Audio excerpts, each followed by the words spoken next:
All right, so today we've got a quick viewer question about some simple two twists in 3x3 blindfolded. I saw somebody yesterday at a competition solving two twists like this using old Pachman by like shooting to here and then back to here and then here back to here for both pieces, and the move count was made me want to fall over. So I thought I would make a quick video and show you how to do this with some more intuitive F2L type techniques. So as much as this case probably looks familiar to many as the Superman OLL, I'm actually going to start with this one, which is the exact same thing, but on the bottom. So just pretend, you know, this is your solving orientation, even though it might not be for many of you. And so if you have this case from like the beginner's method of solving the 3x3, if you're just solving the down face, you get used to the idea that if the white sticker is on the right side, that you can solve that piece by doing what we know as SpeedCubers to be sexy move twice, okay? And likewise for this back sticker, without rotating, I can do the same thing. I can do sexy move from the back twice, and it solves that piece. So there's this kind of neat little commutator way to glue those two things together where you can wind up solving both of those corners while keeping the rest of the cube solved. So what you do is you start out with this corner or this corner. You can do whatever one you want. I just default to this one. And so you do sexy move twice to solve this first corner. And then you do a D prime, which puts the other corner in front of you. And notice now the white is in front of us. It's not on the right-hand side, it's in front of us. So the way that we fix a white sticker in front of us is by doing inverse sexy twice. And then after that, we just have to undo our interchange that we did. So this kind of takes the A, B, A prime, B prime form of a commutator. Likewise, if you have it on top, so both the yellow stickers for me, these are just your up or down stickers. So like if your notation, if your orientation is like this or like whatever, it's just your up sticker color. But for me, that's yellow. So if it's on the right, again, from the beginner's method, if you solved your edges first and you left your corners till the end, the way that you would fix these corners is by doing the sexy move, but from for pieces in the top. So like using R and D moves.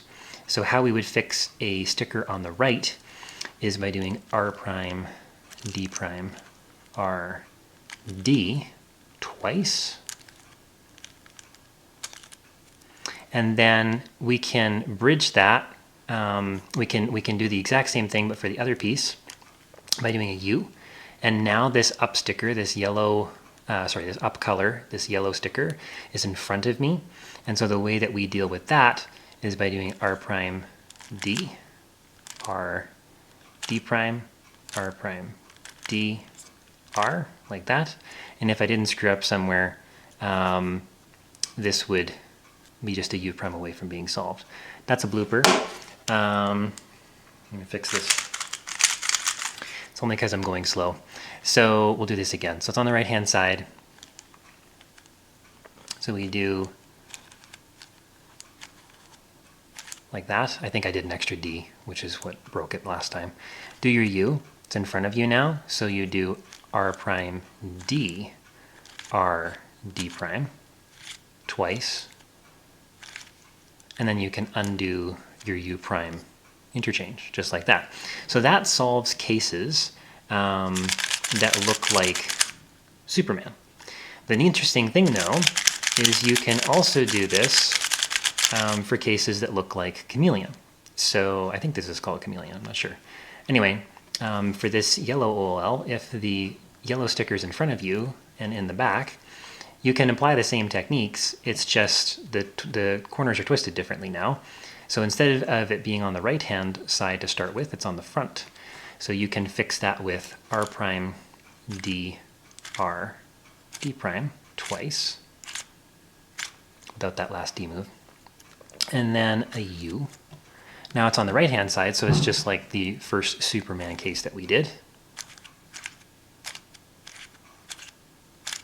And then you can undo your U prime. So it works for both those Superman and Chameleon cases. It also works for L cases. So if you have a yellow sticker over here on the left and you have a yellow sticker over here in the back, you can just move one of them in front of you and you can apply the same front face fix that we have done previously. Then your other sticker that needs to be fixed is in the back, so you do U2, and it's on the right. So now it's the same right-hand side fix that we did previously, and you do your last U prime. So when they're off diagonal like this, they kind of take the form of a 9-mover style commutator. So you have a U prime set up, you do your insert, U2 interchange, undo your insert, and then a remaining U prime when you're canceling moves. It's kind of like a 9-mover. I don't know if that makes any sense, but yeah. So that's how you can start playing around with those twists. If that's confusing, maybe rewatch. You can also get creative with this as well. So if I do, random setup moves, I can wind up creating disjointed cases as well. So instead of having them on the same layer, they can be on opposite layers. So here, you can just do an F2, and you'll wind up with that Superman case on the bottom, which you can solve, as I showed previously, and then undo your F2. And in the same way, you could have another one like this. So you've got your white sticker here and your yellow sticker here. If I do an R2, I get a chameleon on the bottom, but it's in the back. So I do back double sexy to solve that. D prime, back inverse sexy, D, and then you undo your R2. So you can get super creative. So if you want some homework, pretend that your yellow sticker over here is twisted like so, and go from piece to piece, doing all of the legal 2 twists. By legal, I mean the yellow of this piece, for instance, can't go here because that's not a valid cube state, but this is a valid cube state. So if you're starting with this piece, solve this one. And then if you're starting with this piece, maybe do that one, because that's another legal one. And then this one, right? And then just go through all your pieces. And if you do that for all of your pieces and all of the, because every corner can be twisted this way or this way. So if you go through all of your pieces like that, and you try and solve all the connected 2 twists, you'll have a much more robust way of solving those 2 twists in far fewer moves than doing the old Pachman, like here to here and then here to here, like 4 Y perms for something that can be solved with 2 sexy move triggers, really. So just applying some F2L techniques and some commutator-ish stuff to try and reduce your move count and make solving those 2 twists just a little more efficient. So I hope this helps. Ironic blooper, and I will see you in the next video.